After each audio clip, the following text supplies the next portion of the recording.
أعوذ بالله من الشيطان الرجيم. بسم الله الرحمن الرحيم. الحمد لله رب العالمين بارئ الخلائق أجمعين، والصلاة والسلام على سيد الأنبياء والمرسلين وعلى أهل بيته الطيبين الطاهرين المعصومين، واللعنة الدائمة على أعدائهم أجمعين من يوم عداوتهم إلى قيام يوم الدين. أما بعد، فقد قال الله تعالى في القرآن الحكيم وهو أصدق القائلين: أعوذ بالله من الشيطان الرجيم. بسم الله الرحمن الرحيم. وَلَنَبْلُوَنَّكُمْ بِشَيْءٍ مِّنَ الْخَوْفِ وَالْجُوعِ وَنَقْصٍ مِّنَ الْأَمْوَالِ وَالْأَنفُسِ وَالثَّمَرَاتِ وَبَشِّرِ الصَّابِرِينَ الَّذِينَ إِذَا أَصَابَتْهُم مُّصِيبَةٌ قَالُوا إِنَّا لِلَّهِ وَإِنَّا إِلَيْهِ رَاجِعُونَ أُولَٰئِكَ عَلَيْهِمْ صَلَوَاتٌ مِّن رَّبِّهِمْ وَرَحْمَةٌ وَأُولَٰئِكَ هُمُ الْمُهْتَدُونَ. صدق اللہ العلی العظیم. صلوات پڑھیں محمد وعلیہ.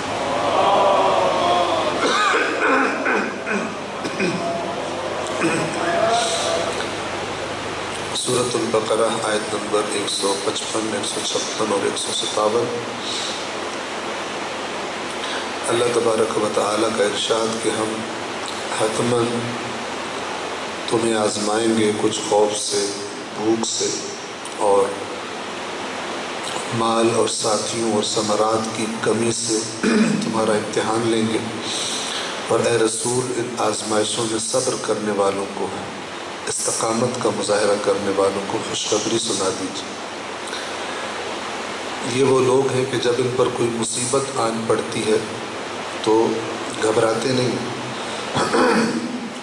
حتیٰ کہ مصیبت اتنی بڑی ہو جس میں جان کا خطرہ ہو، بلکہ یہ لوگ مصیبت آنے پر یہ اس بات کا اظہار کرتے ہیں کہ یقیناً ہم اللہ ہی کے ہیں اور یقیناً اسی کی طرف ہمیں لوٹ کر جانا ہے.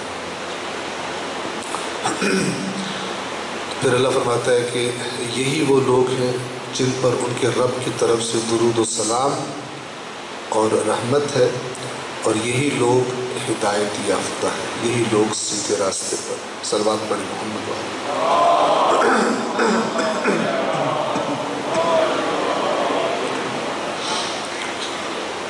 کل آپ کی خدمت میں ایک امام جعفر صادق علیہ السلام کی حدیث بیان کرنا چاہ رہا تھا کہ جس میں امام علیہ السلام نے فرق بیان کیا ہے کہ جسے ہر وہ شخص جسے عام مومن کہے، ضروری نہیں کہ اللہ کے پاس بھی وہ مومن ہی سمجھا جائے. تو یہ حدیث آج انشاءاللہ آپ کی خدمت میں مکمل عرض کرنے کی کوشش کرتا ہوں جہاں سے سلسلہ کلام کر رکا تھا.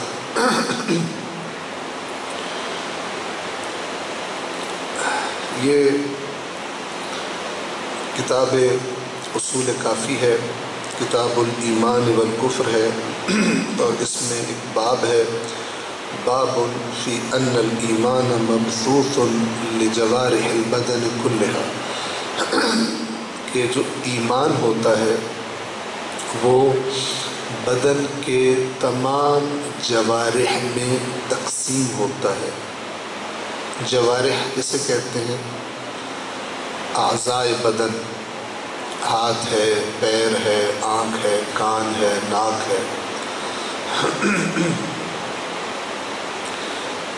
ان میں سے ہر ایک کے پاس ایمان کا ایک حصہ ہوتا ہے،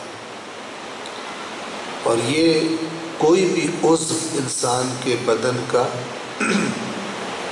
جب کوئی عمل کرتا ہے تو وہ عمل بتاتا ہے کہ یہ ایمان والا عضو ہے یا صاحب ایمان نہیں ہے۔ اس باب کی حدیث نمبر 8 آپ کی خدمت میں بیان کر رہا تھا، توجہ فرمائیں۔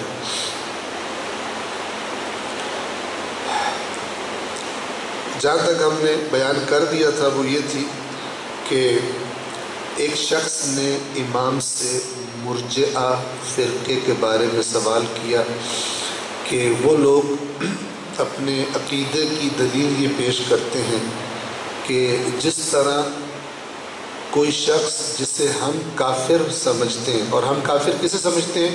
جو خود کہے کہ میں کافر ہوں۔ تو جس طرح ہم جس شخص کو کافر سمجھتے ہیں، اللہ کے پاس بھی وہ پھر کافر ہی ہوتا ہے۔ بالکل اسی طرح اگر کوئی ہمارے سامنے آ کے ایمان کا اقرار کرے تو ہم کیا کریں گے؟ ہم اسے قبول کر لیں گے، ہم کہیں گے یہ مومن ہے۔ تو جب ہم قبول کر لیں گے مومن ہے تو اللہ کے پاس بھی وہ بندہ کیا بن جائے گا؟ مومن بن جائے گا۔ یہ دلیل دی۔ امام نے اس کے جواب میں کیا ارشاد فرمایا؟ بات شروع یہاں سے کی، فقال سبحان اللہ، امام نے فرمایا سبحان اللہ، وَكَيْفَ يَسْتَوِي هَذَانِ، کیوں کر یہ دونوں برابر ہو سکتے ہیں؟ یعنی اپنے آپ کو کافر کہنے والا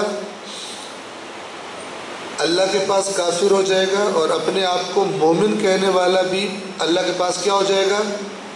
مومن ہو جائے گا۔ یعنی اللہ کے ریکارڈ میں جہاں اللہ اعمال ثبت کرتا ہے اس بندے کا نام مومنین میں لکھ دیا جائے گا۔ یہ بات انشاءاللہ اگر آپ کو سمجھ آ گئی تو ایک بہت بڑی بنیادی بات آپ کو سمجھ آ جائے گی دین کی، اور یہ پتہ چل جائے گا کہ جو بندہ ہم میں سے ہو، کسی اور میں سے ہو، کہ جو اپنے آپ کو واقعاً یہ چاہتا ہے کہ خدا کے پاس مجھے مومنین میں لکھا جائے، اس کو کس کس چیز کا خیال رکھنا چاہیے؟ امام یہ فرما رہے ہیں کہ اگر کوئی بندہ اپنے آپ کو کہے میں مومن ہوں، اور اس کے ارد گرد والوں سے پوچھا جائے کہ یہ بندہ مومن ہے یا نہیں ہے، وہ بھی کہے مومن ہے، امام فرما رہے ہیں کہ یہ کافی نہیں ہے اس بات کے لیے کہ اللہ کے پاس بھی وہ بندہ مومن ہی ہو۔ یہ بات سمجھا رہے ہیں۔ ایسا کب ہوتا ہے؟ ایسا کیوں ہوتا ہے؟ تو امام نے فرمایا فقال سبحان اللہ وکیف یستوی ہذان، اللہ کی ذات ہر عیب سے پاک ہے، یہ دونوں کیسے برابر ہو سکتے ہیں؟ کفر کا اقرار کرنے والا اور ایمان کا اقرار کرنے والا، یہ دونوں کیسے برابر ہو سکتے ہیں؟ توجہ فرمائیے، امام نے فرمایا وَالْكُفْرُ اِقْرَارٌ مِّنَ الْعَبْدِ فَلَا يُكَلَّفُ بَعْدَ اِقْرَارِهِ بِبَيِّنَةٍ، کفر ایک بندے کا اپنے خلاف اپنے جرم کا اقرار ہے، تو جو مجرم اپنے جرم کا اقرار کرے اس سے ثبوت نہیں مانگا جاتا۔ توجہ فرما رہے ہیں؟ آپ نے کوئی عدالت دیکھی ہے کہ بندہ اقرار جرم کر لے اور اس سے کہا جائے ثبوت پیش کر؟ جرم ہوا ہو مثال کے طور پر، وہ اقرار کر لے، اس سے ثبوت نہیں مانگا جاتا۔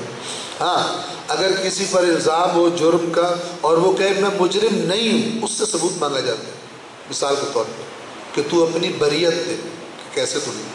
اور جس نے اس پر جرم کا الزام لگایا ہو اگر کسی نے، اس سے کہا جاتا ہے ثبوت پیش کر کے یہ مجرم ہے۔ ٹھیک ہے؟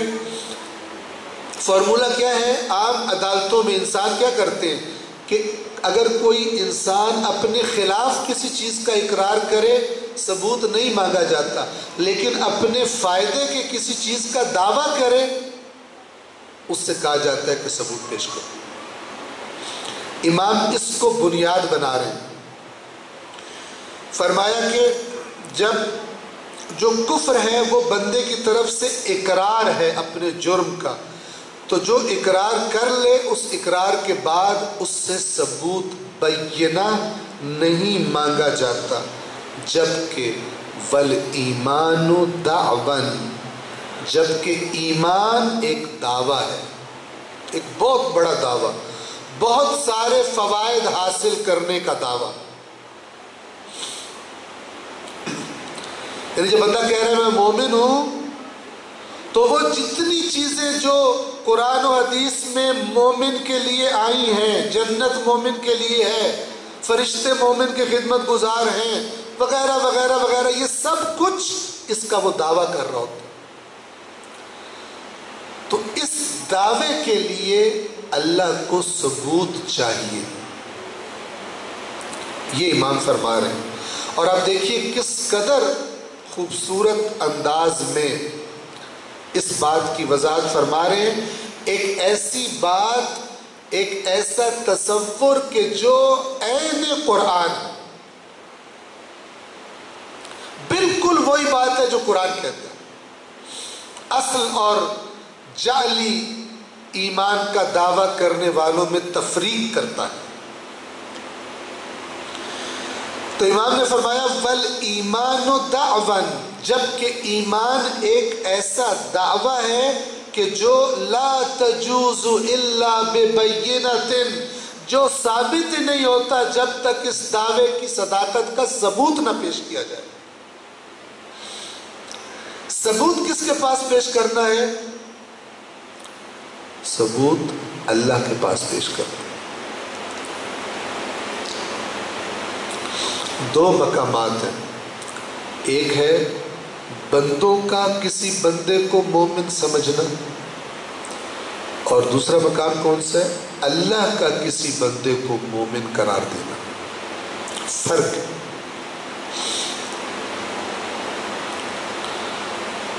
بندوں کے لیے اللہ نے شریعت نے کیا حکم دیا؟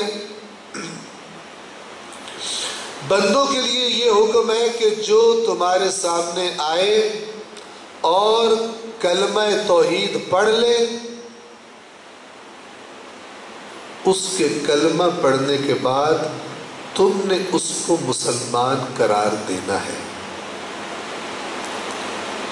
تم نے اسے مسلمان قرار دینا ہے۔ لہذا میں نے عرض کیا تھا، یاد دہانی کے لیے تکرار کر رہا ہوں تاکہ ذہن میں تازہ ہو جائے، کہ اللہ کے رسول کے آس پاس بہت سارے منافق تھے جن کی منافقت کی گواہی اللہ نے خود دی ہوئی ہے قرآن، لیکن آیا رسول اللہ اور رسول اللہ کے پر ایمان لانے والے باقی مومن ان کو مسلمان کہتے تھے یا انہیں کافر کہتے تھے؟ انہیں مسلمان ہی کہا جاتا تھا، جبکہ قرآن کیا کہہ رہا ہے؟ اللہ کے پاس وہ کیا ہیں؟ کافر ہیں۔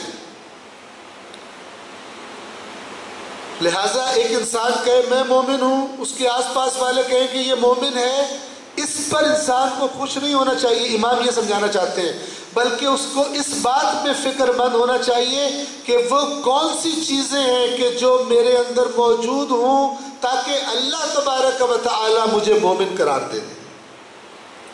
چونکہ فائنل فیصلہ ایمان کا کس نے کرنا ہے؟ اللہ نے کرنا۔ تو اللہ کے پاس کوئی بندہ مومن کیسے بنتا ہے؟ زبانی اقرار سے نہیں، عمل کرنے سے نہیں، تین چیزیں ملتی ہیں، تین چیزیں جمع ہوتی ہیں تو اللہ کے ہاں بندہ مومن بنتا ہے۔ پہلی چیز اس کے دل کی نیت، دوسری چیز جو دل میں ہے زبان سے اس ایمان کا اقرار جسے ہم کلمہ پڑھنا کہتے ہیں، اور تیسری چیز جو دل میں ہے جس کا اقرار کیا ہے زبان سے اسی پر عمل کرے۔ اگر ان تینوں میں سے کوئی چیز کم ہو تو کہیں نہ کہیں مشکل پیش آ جائے، ٹھیک ہے۔ نمبر 1، اگر کسی انسان کی نیت ایمان کی نہ ہو اور وہ رسول پاک کی خدمت میں جا کر کلمہ توحید پڑھے، رسول کا ہاتھ پکڑ کے چومے، آنکھوں سے لگائے، رسول اللہ کی بیعت کر لے، لیکن دل سے ایمان نہ رکھتا ہو تو وہ زبان سے اقرار کر لے، ساری عمر عمل بھی کرتا رہے شریعت پر، اللہ کے نزدیک وہ بندہ مومن نہیں۔ اسے کہتے ہیں منافق، زبان سے بھی کہتا ہے اور بعض اوقات عمل بھی کرتا ہے۔ لہذا مومنوں سے کہا گیا کیونکہ دل کا حال جاننا تمہارے لیے نہیں ہے، لہذا تم اس کو مسلمان ہی سمجھو گے، تم اسے مومن ہی سمجھو گے، لیکن اللہ نے بتا دیا کہ تو زیادہ خوش مت ہونا کہ اللہ کے مومن تجھے مومن کہہ رہے ہیں تو تو بھی اللہ کے پاس مومن ہی لکھا گیا ہے، نہیں، اللہ تو تیرے اندر کو دیکھ کے فیصلہ کرے گا کہ تو کیا ہے۔ اسی طرح یہ جو مسئلہ میں نے بیان کیا، نیت کا صحیح نہ ہونا، یہ الحمدللہ ہم میں سے ایسا کوئی نہیں ہوگا جس کا یہ مسئلہ ہو کہ زبان سے دین کو مانتا ہو، اندر سے مانتا ہی نہ ہو، ٹھیک ہے، یہ ہمارا مسئلہ نہیں ہے۔ ہمارا مسئلہ کون سا ہے؟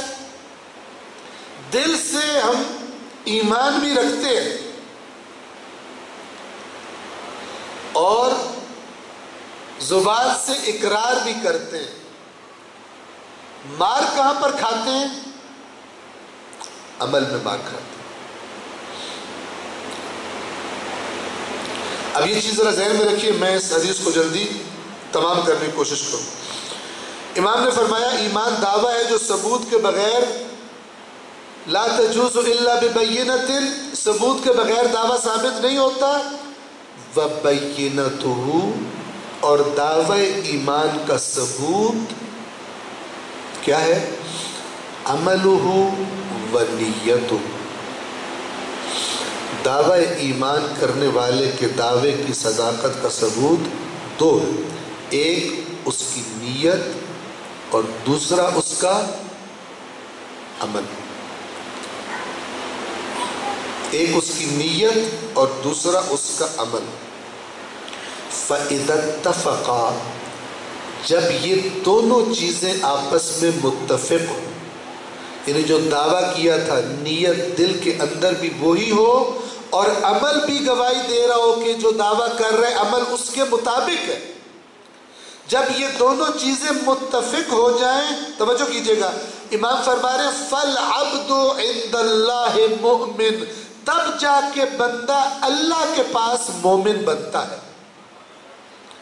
تب جا کے بندہ اللہ کے پاس اللہ کے ریکارڈ میں مومن لکھا جاتا ہے، ورنہ نہیں۔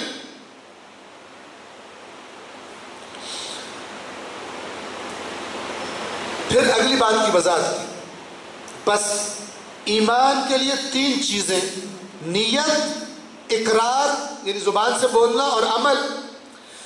اس کے بعد امام نے فرمایا وَالْكُفْرُ مَوْجُودٌ بِكُلِّ جِهَةٍ مِّنْ هَذِهِ الْجِهَاتِ الثَّلَاثِ، کہ جس طرح ایمان ان تینوں چیزوں کے ساتھ ہوتا ہے، تین جہت سے ہوتا ہے، دیکھا جاتا ہے، اسی طرح انہی تینوں جہات میں کفر بھی موجود ہوتا ہے۔ کون کون سی تین جہات میں کفر ہو سکتا ہے؟ فرمایا من نیت او قول او عمل، کفر نیت میں بھی ہو سکتا ہے، کفر قول میں بھی ہو سکتا ہے، اور کفر عمل میں بھی، کفر عمل میں بھی ہو سکتا ہے۔ کیسے؟ توجہ کیجیے، نیت کا کفر کیا ہے؟ زبان سے کہے میں مسلمان ہوں، میں نے کلمہ پڑھ لیا ہے، دل میں اقرار نہ کیا ہو، دل سے نہ مانا ہو، یہ نیت کا کفر ہے۔ جو دل میں نہ مانا ہو اور زبان سے کہتا ہو، اسے قرآن نے کیا کہا ہے؟ منافق، منافق کہا۔ زبان سے کیسے کفر ہوتا ہے؟ سمپل، کوئی کہہ دے کہ میں نہیں مانتا اسلام، میں نہیں مانتا اللہ کو، میں نہیں مانتا رسول کو، مثال کے طور پر۔ نمبر 3 جس میں ہم لوگ زیادہ مبتلا ہیں، اس کو بھی قرآن اور حدیث کیا کہتی، کیا نام دیتی ہے؟ کفر در عمل، عمل میں کفر کرنا۔ اور اگر اس عمل میں کفر کی شدت دیکھنی ہو تو اس کی مثال ابلیس ہے۔ اس کی مثال کون ہے؟ ابلیس ہے۔ ابلیس اللہ پر ایمان رکھتا ہے یا نہیں رکھتا؟ رکھتا ہے، لیکن ابلیس نے خرابی کیا کی ہے؟ جو اللہ نے حکم دیا اس حکم پر عمل کرنے سے انکار کر دیا۔ میں نے کہا یہ بدترین شکل ہے، اور کسی سمجھدار انسان کی عبرت کے لیے کافی ہے کہ بد عملی، خدا کی نافرمانی، یہ کتنا بڑا جرم۔ فرمایا پس کفر بھی تینوں جہات میں ہوتا ہے، نیت میں یا قول میں یا عمل میں۔ والاحکام تجری علی القول والعمل، جبکہ جو احکام ہوتے ہیں وہ جاری ہوتے ہیں قول پر اور عمل پر۔ کون سے احکام؟ فقہی احکام، فقہ کے احکام۔ کیسے؟ جو کہہ دے ہمارے سامنے کلمہ پڑھ لے، اس پر کون سا حکم جاری ہو جائے گا؟ مسلمان کا حکم، یہ مسلمان۔ اور ساتھ ہی ہم کہیں گے یہ مومن بھی ہے، چونکہ ایمان لے آیا ہے اللہ پر، ایمان لے آیا مثلا قیامت پر۔ اور دوسرا احکامات عمل پر جاری ہوتے ہیں۔ اگر کوئی مسلمان بھی کوئی غلط عمل کرے جس پر سزا بنتی ہے، اس کو سزا ظاہر کے مطابق دی جائے گی۔ ظاہری قول اور عمل پر امام فرما رہے ہیں احکام جاری ہوتے ہیں۔ نیت پر احکام جاری ہوتے ہیں؟ نہیں ہوتے۔ کیوں؟ اس لیے کہ انسانوں کی نیتیں نہیں جانتے، انسانوں کی نیتیں نہیں جانتے، وہ تو ظاہر کو دیکھتے ہیں۔ لہذا اللہ نے انسانوں سے کہا کہ تم ظاہر پر حکم لگاؤ گے، تم ظاہر کو دیکھ کر فیصلہ کرو گے۔ یہاں پر ایک چھوٹی سی مزیدار سی مثال آپ کو دیتا ہوں۔ جب میں نے یہ حدیث سنائی ایک جگہ پر، تو ایک مومن نے مجھ سے سوال کیا کہ آپ نے جو حدیث سنائی ہے اس کا مطلب یہ ہے کہ مومن کسی کے ایمان کی گواہی بے شک دے بھی دیں، لیکن اللہ کے پاس ہو سکتا ہے وہ کافر ہو، جبکہ ہم نے سنا ہے کہ یہ بھی حدیث ہے کہ جس شخص کے بارے میں 40 مومن گواہی دے دیں کہ یہ مومن ہے تو وہ بخشا جاتا ہے۔ سنی حدیث آپ نے؟ حدیث موجود ہے، کوئی شک نہیں اس میں۔ تو ہم نے تو یہ حدیث سنی ہے کہ جس شخص کے بارے میں 40 مومن گواہی دے دے کہ یہ بندہ مومن ہے، اس کی بخشش ہو جاتی ہے۔ اور آپ کہہ رہے ہیں، یعنی یہ حدیث کہہ رہی ہے کہ جتنے مرضی مومن ایمان کی گواہی دیتے رہیں، اللہ کے نزدیک وہ کافر ہو سکتا ہے۔ تو یہ تو آپس میں ٹکراؤ ہے، کوئی ٹکراؤ نہیں، کوئی ٹکراؤ نہیں۔ بات سمجھنے والی، ہمارے ذہنوں میں جو مومن کا معنی بیٹھ گیا ہے، ہم اگلے سارے نتیجے اسی معنی کو ذہن میں رکھ کر نکالتے ہیں۔ اب میں آپ کو اس معنی کا فرق بتاتا ہوں، مثال دوں گا، مثال بڑی مزیدار ہے، ٹھیک ہے؟ اس مثال سے فرق پتہ چل جائے گا۔ ہو سکتا ہے آپ کے ساتھ ایسا کوئی واقعہ پیش آیا ہو کہ کسی بندے نے آپ سے پوچھا ہو کہ یار فلان بندہ، اس کو جانتے ہو؟ آپ نے جواب میں کہا ہو کہ جی جانتا ہوں۔ کون ہے؟ آپ نے کیا کہا ہو؟ اپنا مومن ہے، اپنا مومن ہے۔ اس نے کہا اچھا مومن ہے یار، میں نے توجہ سے سنیے گا، جب سنا آپ نے کہ یہ مومن ہے تو آپ نے کہا کہ میں ان کی طرف رشتہ کرنا چاہتا ہوں، تو وہ جس نے کہا تھا کہ یہ اپنا مومن ہے فوراً کہتا نزدیک بھی مت جانا، پکا بے ایمان ہے۔ ہوا کبھی ایسا؟ یہ دو مختلف چیزیں، حالانکہ جب اس نے کہا تھا کہ یہ مومن ہے، یعنی اس نے کہا تھا ایماندار ہے۔ فرق دیکھے لفظوں کا، مومن ہے یعنی ایماندار ہے، لیکن جیسے ہی آپ نے کہا کہ میں نے اس کے ساتھ کوئی معاملہ کرنا ہے، کوئی ڈیل کرنی ہے، کوئی رشتہ کرنا ہے، فوراً آپ کے دوست نے کہا کہ نزدیک بھی مت جانا، انتہائی خطرناک اور بے ایمان انسان ہے۔ وہ جو پہلی گواہی تھی وہ گواہی نہیں تھی، وہ اوپر لگا ہوا ٹھپا بتا رہا تھا کہ یہ وہ ہے، میڈ ان فلان ہے، اندر سے جو مرضی بھی ہو۔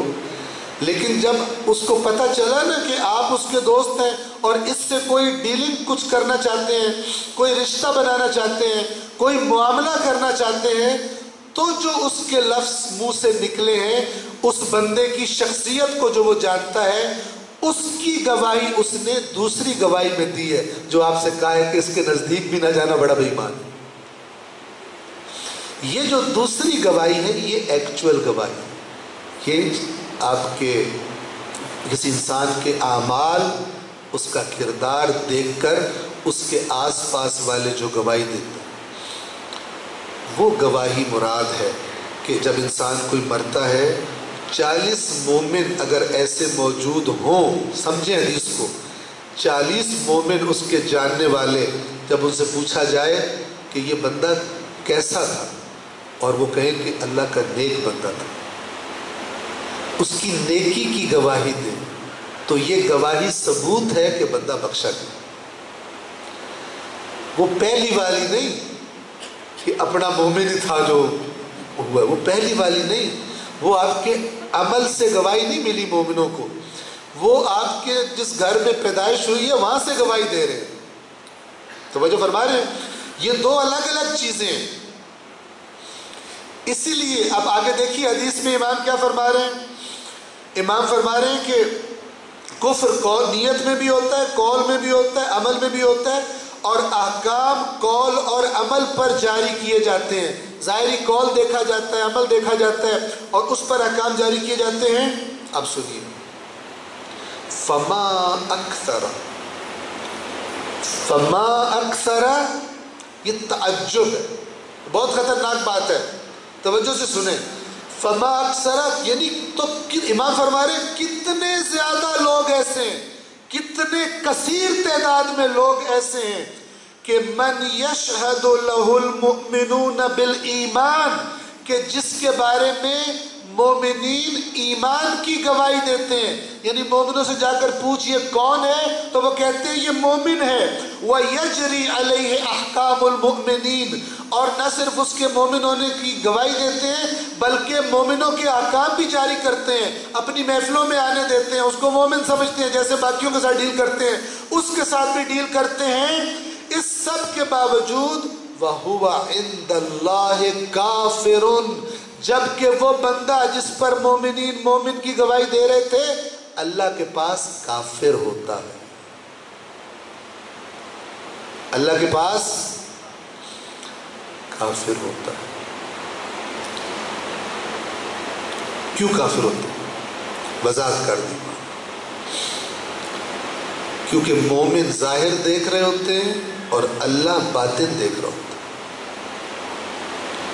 مومنوں کے لیے حکم ہے کہ وہ ظاہر پر ہی گواہی دیں ایمان کی، اور اللہ تبارک و تعالی کو کوئی پابندی نہیں ہے، اس لیے کہ وہ علیم بذات الصدور ہے، اسے اندر کا پتہ ہے کہ اس کے اندر کیا گیم چل رہی ہے، وہ اندر کو دیکھ کر اپنا ریکارڈ لکھتا ہے، وہ باہر کو اور ظاہر کو دیکھ کے ریکارڈ۔ اگر آپ کو میں بات سمجھا پایا ہوں تو یہ بڑی بنیادی بات ہے اپنا جائزہ لینے کی، بڑی بنیادی بات ہے اپنا جائزہ لینے کی۔ توجہ کریں۔ اب ذہن میں سوال آئے تو پھر جو مومنوں نے کہا تھا کہ یہ بندہ مومن ہے، انہوں نے غلط کر دیا؟ امام نے فرمایا نہیں، وَقَدْ أَصَابَ، اور بے شک بالکل ٹھیک کیا ان لوگوں نے کہ من اجرا علیہ احکام المؤمنین، جس نے اس بندے پر مومنوں کے احکام جاری کیے۔ کیوں؟ کس دلیل سے؟ بظاہر قولہ وعملہ، اس کے بظاہر قول سے کو دیکھ کر اور بظاہر اس کے عمل کو دیکھ کر۔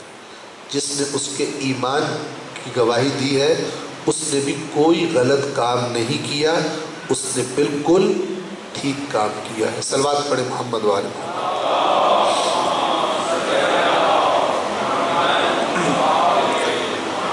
خلاصہ کیا ہوا؟ سب سے پہلی بات، اللہ کے پاس ایماندار لکھا جانے کے لیے مجھے اور آپ کو 3 چیزیں اپنے اندر پیدا کرنی: نیت، قول اور عمل۔ اگر ان میں سے کوئی چیز کم ہے تو معاملہ مشکل ہے۔ اسی طرح مومنین ظاہر کو دیکھیں گے اور فیصلہ کریں گے کہ یہ مومن ہے یا مومن نہیں ہے، اور وہ حتیٰ کہ رسول اللہ جن پر اللہ کی طرف سے وحی نازل ہوتی ہے، جن کو اللہ تبارک و تعالی غیب کی خبریں دیتا ہے، وہ بھی اپنے زمانے کے منافقین کو کافر نہیں کہتے تھے، مومن کہتے تھے، مسلمان کہتے تھے، یعنی مسلمانوں کے احکام جاری کرتے تھے۔ لیکن اے اللہ کے پاس وہ تھے مومن؟ نہیں تھے۔ قرآن نے گواہیاں دی۔ ہمارا مسئلہ عمل کا مسئلہ ہے انشاءاللہ، نہ نیت کا مسئلہ ہے نہ قول کا مسئلہ ہے۔ قول کا تو بالکل نہیں ہے، قول میں تو ہم سب سے زیادہ مضبوط ہیں بات کرنے میں کہ ہم سے بڑا مومن کوئی نہیں۔ ہاں، اندر جو ہمارے ہیں اس میں کمزوری بھی ہوتی ہے، دیدہ دانستہ نہیں، شکوک و شبہات بھی ہوتے ہیں، اعتراضات بھی ہوتے ہیں، سوالات بھی ہوتے ہیں، کیونکہ ہم نے جو دین لیا ہے وہ ہم نے اسیس کر کے، اینالائز کر کے، پرکھ کے نہیں قبول کیا، بلکہ جو نسل در نسل چلتا آ رہا ہے عام طور پہ وہی دین، وہی مسلک انسان قبول کرتے ہیں، لہٰذا وہ کمزور ہوتا ہے۔ اگر کوئی چالاک ٹیکنیکل بندہ نرم جگہ پہ آ کے ضرب لگائے تو سارے مذہب کی عمارت لرزنا شروع ہو جاتی ہے، کیونکہ مضبوط ہوتی ہی نہیں ہے۔ سنی سنائی اور دیکھی دکھائی سے بنایا ہوا دین اور مذہب یہ بڑا کمزور ہوتا ہے۔ اس بندے پر جب اٹیک کیا جائے تو اس کے پاس جواب نہیں ہوتا سوائے گالی دینے کے، لڑ پڑنے کے۔ یہ جواب نہیں دے سکتا، دلیل نہیں دے سکتا۔ دلیل وہ دے سکتا ہے جس نے دلیل سے مانا ہو۔ توجہ فرما رہے ہیں نا؟ جس نے بے دلیل مانا ہو، آنکھیں بند کر کے، جسے اندھی تقلید کہتے ہیں، وہ فقہی احکام کی تقلید نہیں، عقائد میں تقلید۔ جس نے اندھی تقلید سے دین لیا ہو وہ لڑے گا، وہ گالی دے گا، بدتمیزی کرے گا، لیکن اپنے عقیدے کی بھی دلیل پیش نہیں کر سکتا، کمزور ہے۔ سب سے زیادہ خطرناک مسئلہ جو ہمیں درپیش ہے وہ عمل کا مسئلہ ہے، جس میں بعض لوگ یہ سمجھتے ہیں کہ اگر ہم عمل نہ بھی کریں کیونکہ ہم ان ہستیوں کو مانتے ہیں لہذا ہمارا بیڑا پار ہو جائے۔ اس کی دلیل پوچھو تو لڑ پڑے، عمل کی بات کرو غصے میں آئے۔ یہ سننے کا مزاج نہیں ہے۔ یہ سننے کا جی نہیں چاہتا. دیکھیں 2 مہینے سے زائد امام مظلوم کی قربانی کے صدقے شیعہ قوم کو یہ عزاداری کا پلیٹ فارم ملا. اور کون سی قوم ہے دنیا میں آج کے اس دنیا پرستی کے دور میں جس میں لوگ پاگلوں کی طرح دوڑ رہے ہیں پیسہ کمانے کے لیے، صبح و شام رات کو خواب بھی وہی آتے ہیں کہ صبح اٹھ کے کون سا کام کرنا ہے، پیسے بنانے ہیں. کون سی اور قوم ہے جو اس مادہ پرستی کے زمانے میں جس کو اللہ نے یہ نعمت دی ہو کہ امام کے خون کی تاثیر، امام کی قربانی کا اثر، اس کی برکت سے ہم لوگ 2 مہینے دین سیکھنے سمجھنے کے لیے وقت نکالتے ہیں. کسی کے پاس یہ نہیں ہے، ہمارے پاس ہے. تو ہمیں تو دین کی سمجھ بوجھ میں دوسروں سے کم از کم 2 مہینے آگے ہونا چاہیے تھا. سال میں 2 مہینے، ان کو ہم سے 2 مہینے پیچھے ہونا چاہیے تھا. لیکن یہ کب ہوگا کہ جب ہماری یہ تربیت بھی کی جائے، ہمارے ذہنوں کو اس طرف بھی لایا جائے کہ اہل بیت اطہار نے جو اپنی تعلیمات کی میراث چھوڑی ہے اسے کب پڑھے گا اور کون پڑھے گا، وہ کہاں سے بیان ہوگا. اور میں آپ کو آپ کی خدمت میں عرض کروں، اگر کوئی عالم باقیوں کی نسبت زیادہ بہتر دین بیان کرتا ہو تو یہ فضیلت ہے یا فضیلت نہیں؟ جی، اللہ کی ذات گواہ ہے کہ جس طرح ائمہ اہل بیت نے دین بیان کیا ہے، ان کا بیان بتاتا ہے کہ ان سے بڑی فضیلت کسی کے پاس نہیں. رسول اللہ کے دین کو مزید کھول کر گہرائیوں میں بیان کرنا، باریکیوں میں اترنا، بہترین مثالیں پیش کرنا، چیزوں کو الگ الگ کر کے دکھا دینا، یہ جس طرح اہل بیت، ائمہ اہل بیت نے کیا ہے کسی اور نے نہیں کیا.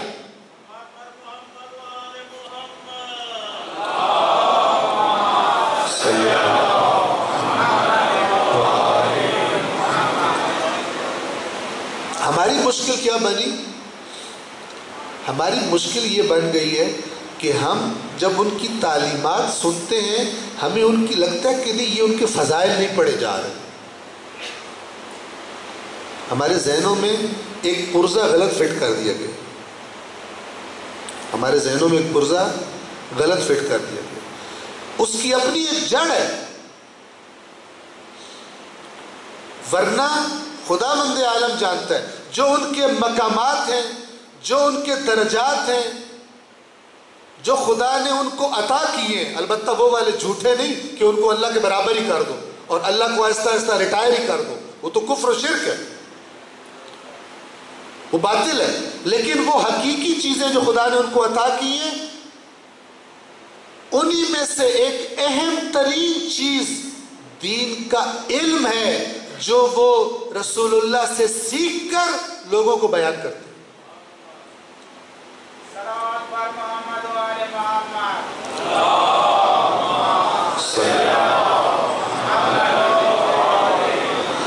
کاش فرش عذاب پر آنے والوں نے یہ رویہ اپنایا ہوتا، کاش اپنائیں کہ ہم نے اس فرش عذاب پر بیٹھ کر وہ دین سیکھنا ہے ائمہ اہل بیت سے جسے ان کے جد حسین نے کربلا میں بچایا تھا. ہم نے سیکھنا ہے اسلام کیا ہے، اور پھر سیکھ کر مکتب اہل بیت کے شاگردوں کے طور پر جب اپنے اپنے شعبہ ہائے زندگی میں جائیں گے، دوسرے دوستوں سے، دوسرے مسلمانوں سے ملیں گے، ان کو جا کر بتائیں گے، اہل بیت کے حکم پر عمل کریں گے کہ ہمارا کلام تم جا کر ہمارے شیعہ لوگوں کو سناؤ. جب لوگ ہماری باتیں، ہمارا کلام سنیں گے تو اس کے حسن کو دیکھ کر خود بخود ہمارے پیچھے چل پڑیں گے.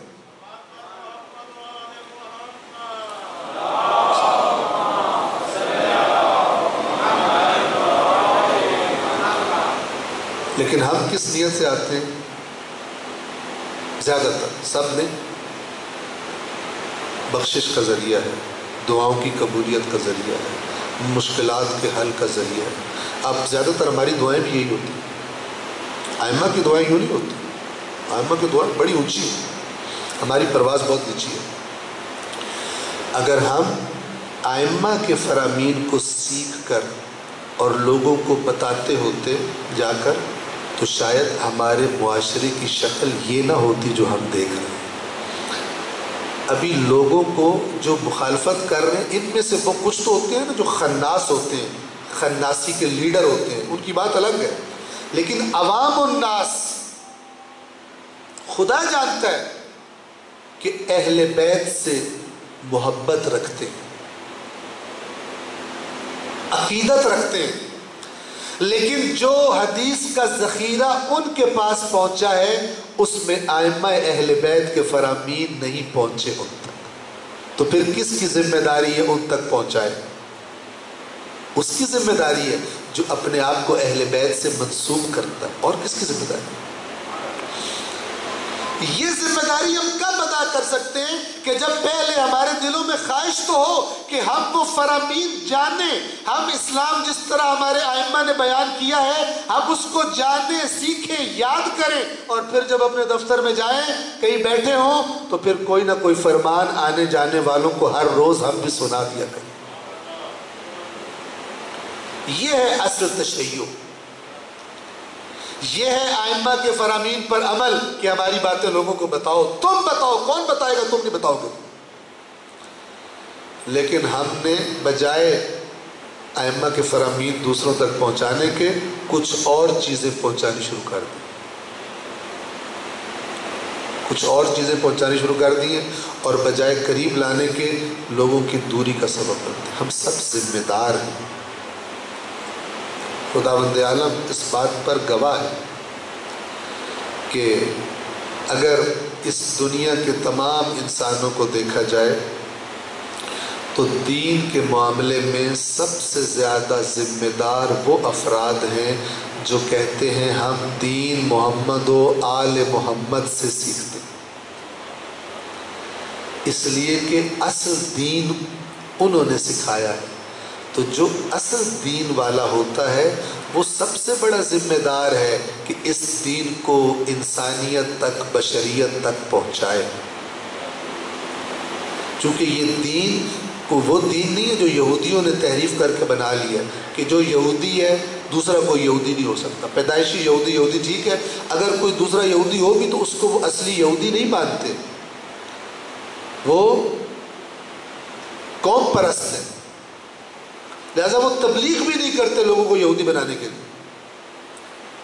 لیکن شیعہ مذہب اصل اسلام ہے، چونکہ اہل بیت کے فرامین کی بنیاد پر کھڑا ہوا، تو اس کا سب سے زیادہ حق بنتا ہے کہ لوگوں کو یہ مذہب بتایا جائے اور پہنچایا جائے۔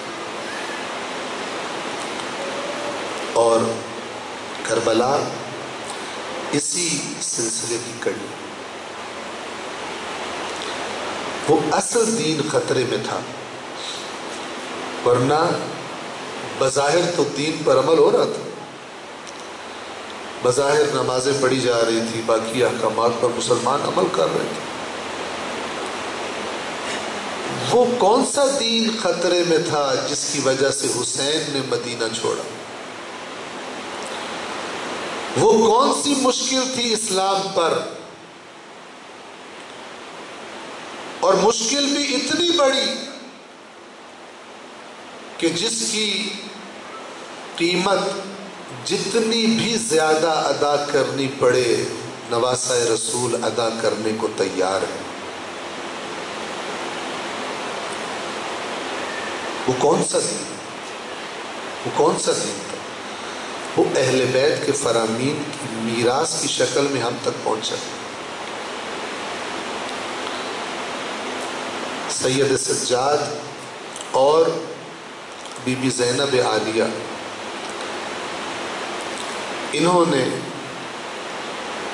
کربلا کی تحریک پر، کربلا نے دین پر احسان کیا، اور ان دونوں ہستیوں نے کربلا پر احسان کیا، اگر یہ دونوں ان ظلموں اور ستموں کے باوجود امام حسین کا پیغام ہر جگہ نہ پہنچاتے، کربلا کے ذکر کو زندہ نہ رکھتے، کربلا کے ذکر کو زندہ رکھنا، اس کی تاکید کر کے نہ جاتے، تو شاید دشمن اپنے پروپیگنڈے کے نیچے کربلا کی تحریک کو بھی دبا چکے ہوتے۔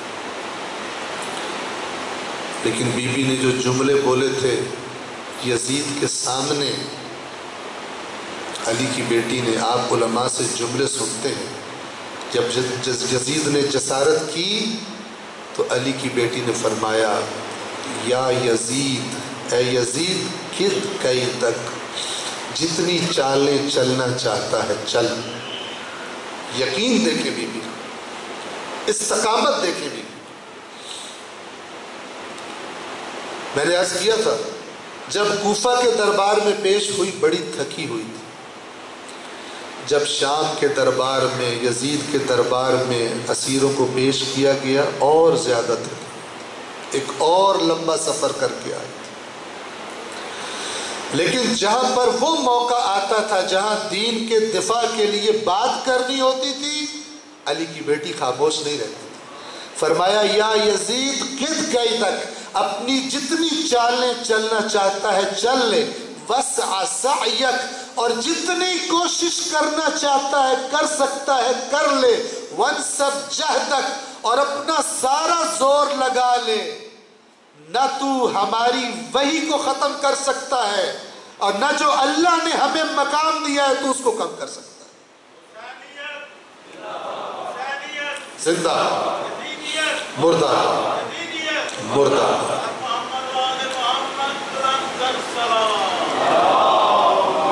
صلی علی محمد وآل محمد۔ تو نہیں مٹا سکتا۔ اور آپ دیکھیں آج دنیا گواہی دے رہی ہے، آج یہ گلی گلی کوچے کوچے مختلف ممالک میں برپا ہونے والی مجالس عزا ذکر کربلا گواہی دے رہا ہے کہ یزید کو خدا نے لعنتی بنا دیا۔ بی بی نے جو فرمایا تھا، بی بی کے الفاظ کی اللہ تبارک و تعالی نے لاج رکھی، یزید و ابن زیاد کو گالی اور لعنت بنا دیا، اور ان کے ناموں کو اللہ نے ساری دنیا کے لیے عزت اور شرف کے نمونے بنا دیے۔ کس حالت میں ادا کیے ہیں بی بی نے یہ الفاظ، میں اور آپ تصور نہیں کر سکتے۔ بڑا پیارا ہے بی بی کو حسین، بہت پیارے ہیں حسین بی بی زینب کو۔ آپ کو پتہ ہے جب مدینہ سے حسین نکلنے لگے، بی بی زینب حسین کے پاس آئی اور آ کر کہا، بھیا آپ مدینہ چھوڑ کے جا رہے ہو، آپ کو معلوم ہے زینب آپ کے بغیر زندہ نہیں رہ سکتی۔ امام حسین نے فرمایا تھا، مجھے معلوم ہے، لیکن شریعت کا محافظ ہے، امام وقت ہے، فرمایا آپ زوجہ ہیں عبداللہ کی، عبداللہ سے اجازت لیجئے۔ اور بی بی گئی تھی اپنے گھر، عبداللہ بیمار تھے، ان کے سرہانے جا کر بیٹھ گئی۔ کیسے جاگے عبداللہ، کیسے آنکھیں کھولی؟ بی بی زینب کی آنکھوں سے گرنے والے قطرے عبداللہ کے چہرے پر پڑے، آنکھیں کھولی، فرمایا بی بی کیوں رو رہی ہیں؟ بی بی نے فرمایا کہ جب سے آپ کے گھر آئی ہوں میں نے کوئی مطالبہ نہیں کیا، لیکن آج ایک مشکل زینب پر آ پڑی ہے۔ بی بی کیا مشکل آ پڑی؟ فرماتی ہیں آپ کو پتہ ہے میرا بھائی حسین مدینہ چھوڑ کر جا رہا ہے، اور آپ کو پتہ ہے میں اپنے بھائی کے بغیر زندہ نہیں رہ سکتی، مجھے ساتھ دینے کی اجازت دے دیجئے۔ اس زینب نے کربلا میں کیا دیکھا؟ بھائی کے گلے کو کٹتے دیکھا، بھائی کے سر کو نیزے پہ دیکھا، اور پھر کربلا سے کوفہ تک اور کوفہ سے شام تک خدا جانے کتنی بار اس سر کی توہین ہوتے دیکھتی رہی، اور اب وہی سر کے بارے میں کیا دیکھ رہی ہے؟ دربار یزید ہے، ایک تشت میں سر حسین یزید لعین کے سامنے پیش کیا گیا، اس لعین نے ایک چھڑی اٹھائی اور امام حسین کے لبوں پر مارنی شروع کی۔ خدا جانے زینب نے کیسے دیکھا، کیسے صبر کیا۔ ایک صحابی رسول اٹھ کر کھڑا ہو گیا اور چیخ کر کہنے لگا، یزید اپنی چھڑی کو پیچھے ہٹا لے، جہاں تو چھڑی مار رہا ہے میں نے اپنی آنکھوں سے کئی بار